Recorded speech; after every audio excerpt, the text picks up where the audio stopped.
Hello everybody, my name is Happy to be Killed, and in this set of lessons or tutorials I'm going to be giving you some tips and tricks about how to play the game Russian Fishing 4. There are plenty of videos on YouTube about this sort of stuff, but I'm going to try and do it in simple terms so that hopefully you understand.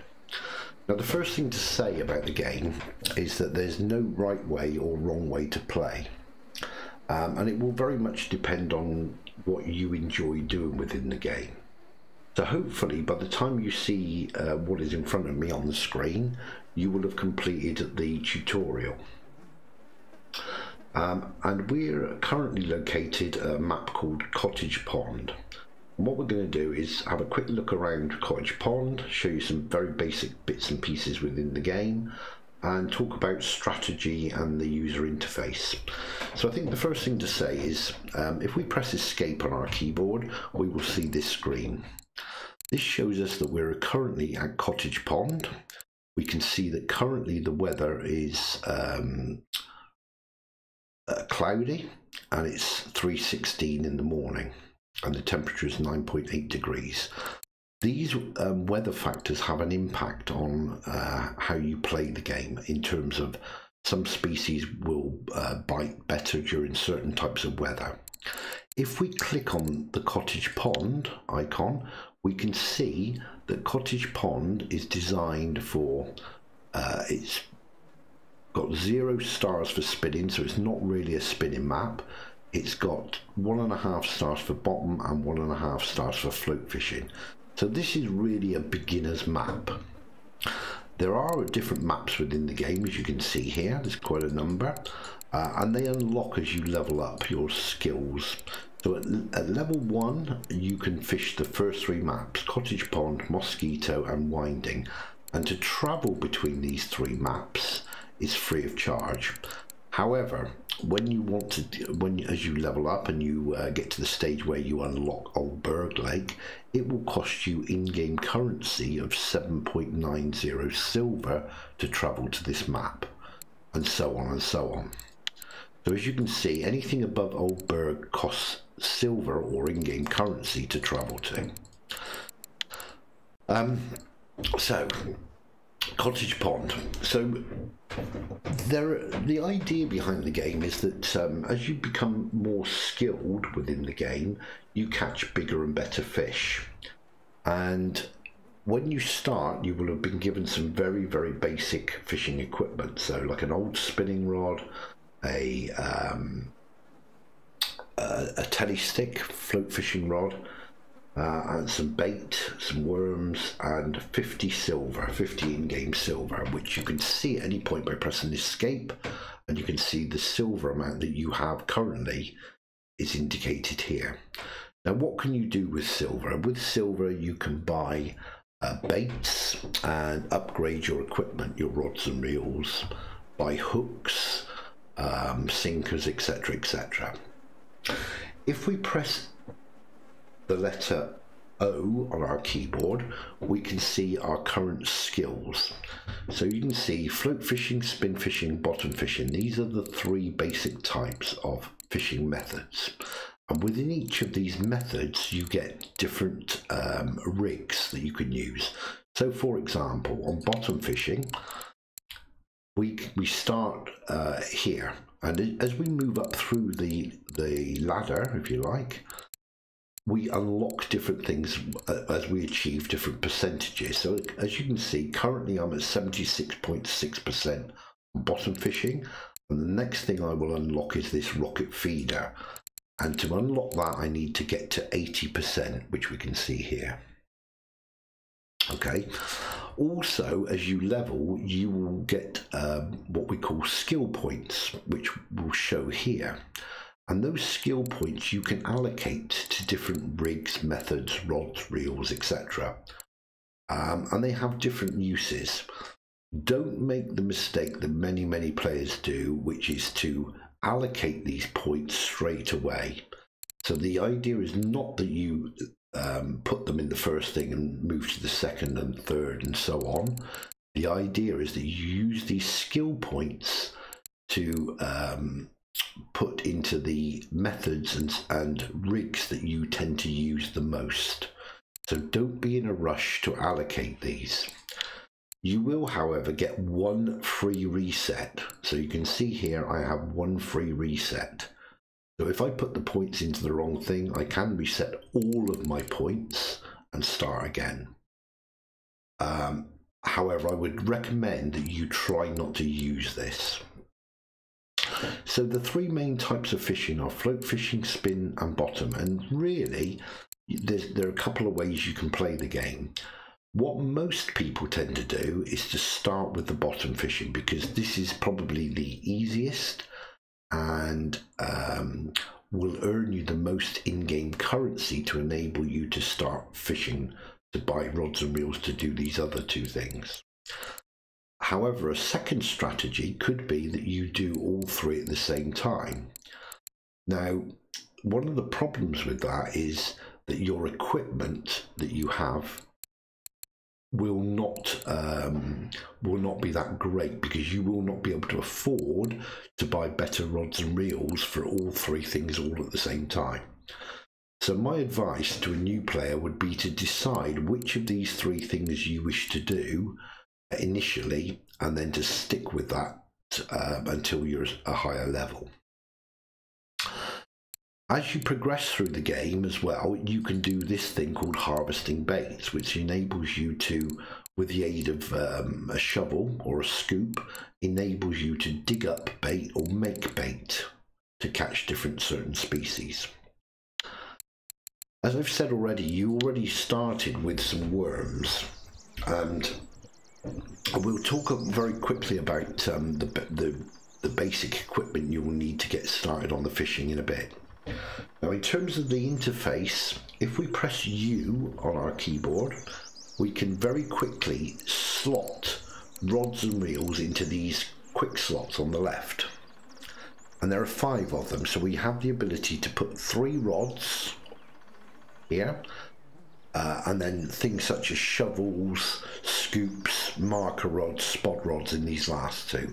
But we can only ever fish with 3 rods maximum. So what we're going to do, we're going to slot a telly stick in slot 1. And to do this, all I'm doing is simply clicking on it and dragging it across. We're going to slot a spinning rod into slot 2, and we're going to slot a bottom fishing rod into slot 3. Okay, so we're going to move towards the pond, and to pull out the various rods and reels that we've just allocated to these slots, you can see this is slot 1, slot 2, slot 3. So if we press the number 1 slot on our keyboard, we get our telly stick. To put that down, we're simply pressing 0, the number 0, to put it down. If we press number 2, this will bring out our spinning rod, and to put it down, press 0. And if we press number 3, this will bring out our bottom fishing rod, and press 0 to put it down. Okay, so we now have 3 different types of rods set up on the bank side that we can now fish with. So what we're going to do is we're going to pick up rod number 1 by pressing 1. It picks the rod up. Now, to inspect the equipment that is loaded on this rod, we press V. And as you can see, we have a fixed float rig with some line, a float, a hook and some bait. Now we can change the rig type. So we're currently on a fixed float. So if we click change, these are the rig types that we can use with this rod. Now if you notice, all of these are locked, so that means I'm not at a high enough skill level to unlock these methods for this rod currently. So we only have the option to use fixed float. If we want to change something, so for example, if we want to change the hook size, this hook size is currently 22. We can either press directly into it and select another hook, such as this, or this, and then to allocate the bait, we click on here and we put this bait onto this hook. We press pick up and we're now ready to go. Now, because we're using a float method, we can adjust the depth of the float by pressing Control and plus or minus at the same time. Sorry, Shift and plus or minus. So you can see there, by pressing minus, we can go down to 20. The minimum is 17 centimeters. And if we press plus, we're increasing the depth of the float, and we're going up to 70 centimeters there. Okay. And if we press backspace, that will put the rod away back into our backpack. So to pull the rod back out, press 1 and place it on the ground with 0. Okay, let's do the same with rod number 2. We're going to pick it up, press V to inspect, and you can see we've been given this free reel, which is at 50% wear. You can see the wear here, and if you notice, is in the yellow. So this means if we continue to use this reel for any length of time, eventually this reel will wear and it will eventually break. But to start with, it's fine. So we're going to put some fishing line on. We're going to put on this fishing line here that we have, and a lure, and we're going to put on a spinning lure, which we can be given free of charge. Pick up. So this rod is now ready to cast. I should probably mention at this point, if we turn around, behind us there is a building here, which is the cottage. And if you come to this cottage once every hour in game, you can get spare float tackle and spare spinning tackle. So to get that, we're going to press Y, and if you notice in the bottom right hand corner, succeeded. And if we press G, oh, okay, so we can only do one or the other once every in-game day, and an in-game day is 1 hour real life time. So the cycle within the game is you get half an hour in daylight and half an hour in night time. If we go into the cottage by pressing E, we will see this. If you look on the left hand side, you can see we're currently in the cottage. If I press the mouse on this one, the backpack, this shows our current inventory. If I press this one, it shows our keep net. Now currently we don't have anything in the keep net because we haven't caught any fish.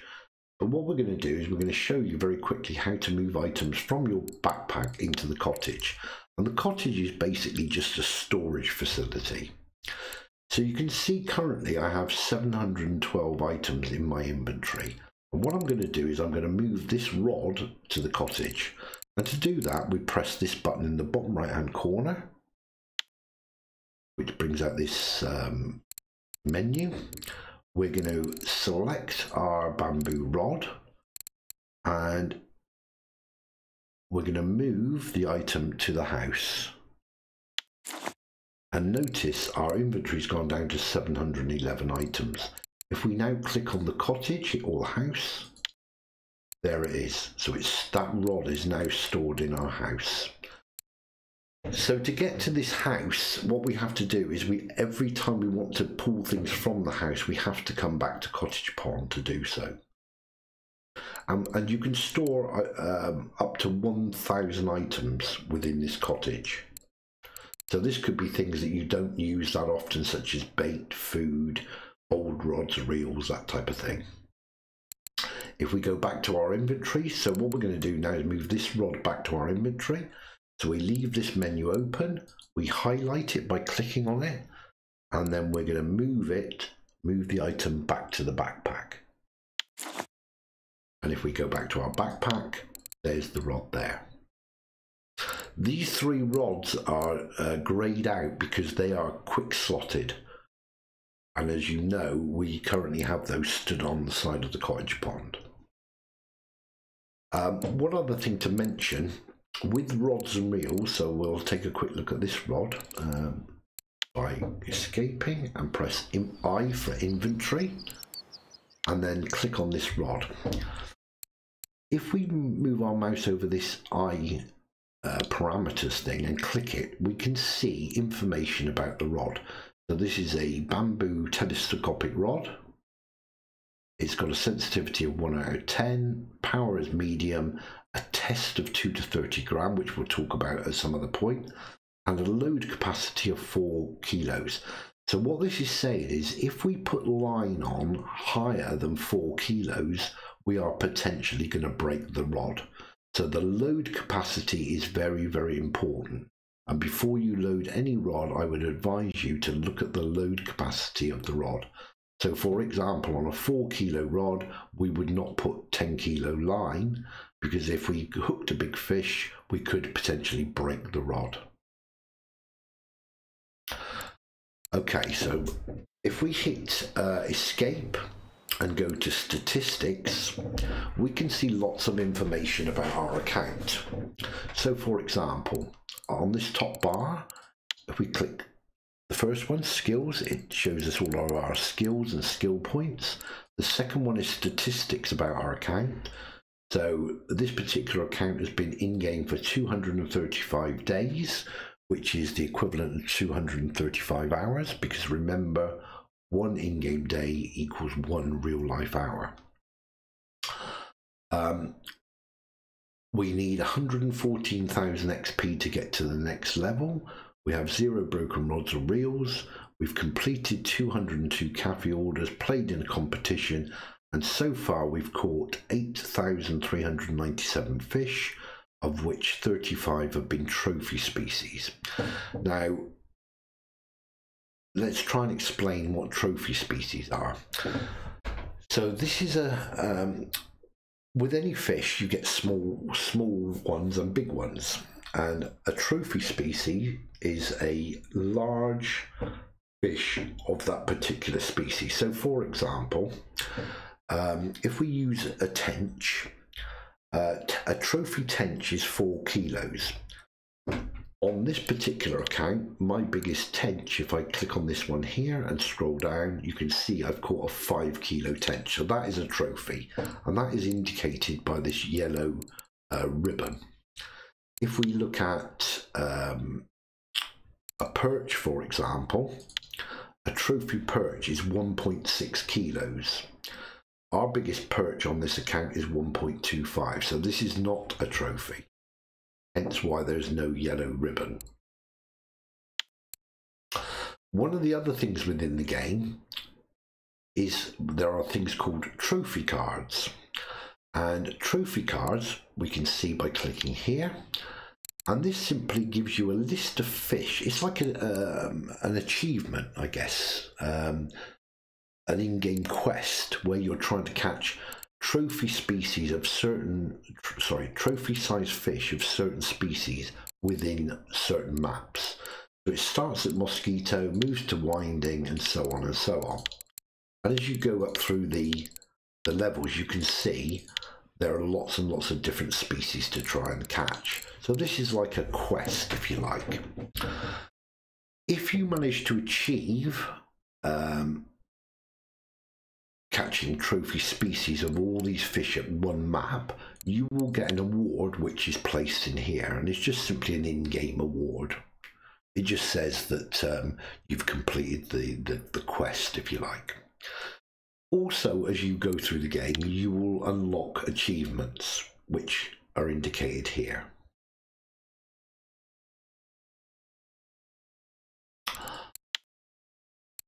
Okay, I think for this tutorial we've just about shown you everything we need to at this point.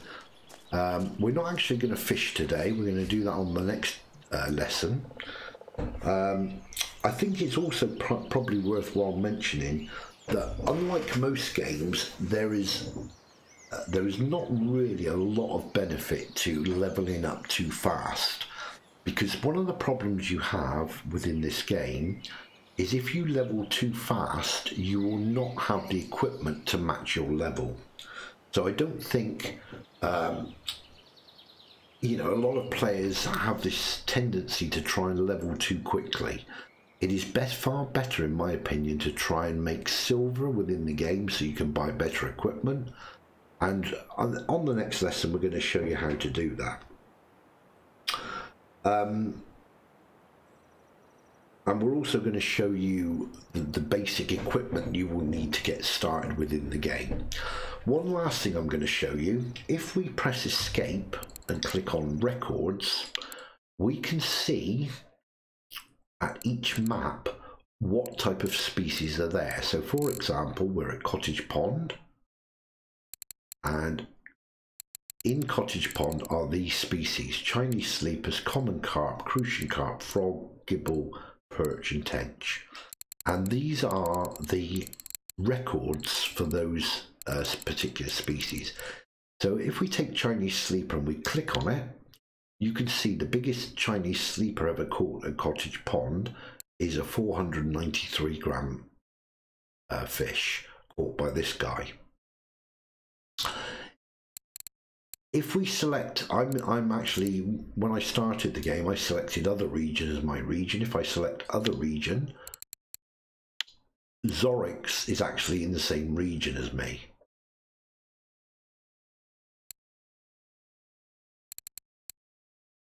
So this gives you some clue as to what type of baits catch what type of species.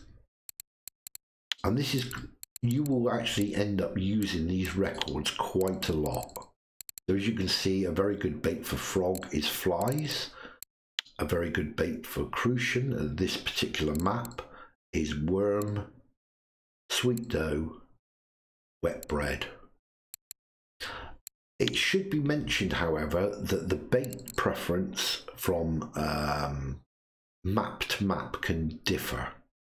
But at the lower level maps, the simple baits tend to work the best. So for example, worms, bread, sweet corn, and the flies, maggots, that type of thing. They tend to work the best at the lower level maps. But as you get to higher level maps, then different baits become more prevalent.